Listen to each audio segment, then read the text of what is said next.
before I finished medical school, I always wanted to invest back home. Like many in the diaspora, I had an emotional connection, but there was one clear problem: the problem of trust. If you're in the diaspora like me, you know this feeling.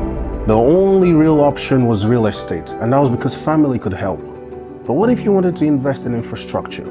What if you wanted to invest in business? What if you wanted to invest in the future of Africa? There was no trusted mechanism to do this. And then I realized something important. This was not a diaspora problem, it was a continental problem.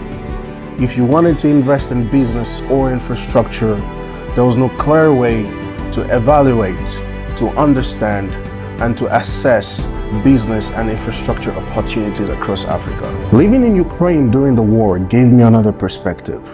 I saw how energy, healthcare, and transport infrastructures were affected. And then I realized one thing. What if the problem was how we were thinking about infrastructure? But what struck me was not the attack on the infrastructure, it was the response. The Ukrainian government and civil societies came up with solutions that were small, fast, deployable, rapid, and they were able to fill infrastructure gaps overnight. And then I understood one thing. Infrastructure is not about big physical assets.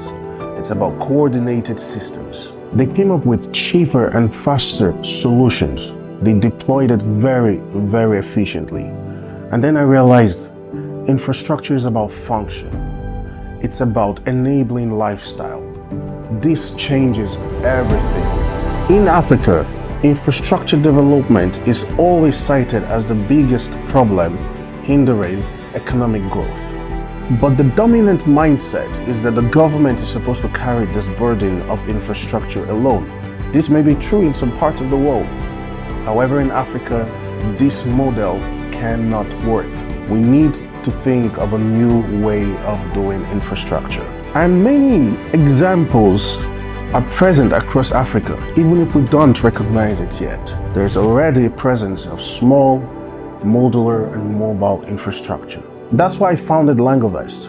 Our mission is to shed a light on infrastructure that is cheap, scalable, and fundable by the private sector. We're an intelligence and ecosystem platform.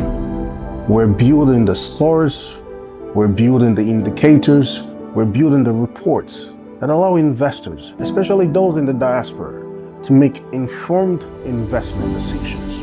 For me, Langovest is more than a company. It is a challenge. Can we rethink infrastructure? How we finance it, how we design it, how we operate it? It is a challenge for me and for you, especially those in the diaspora, to partake in nation building.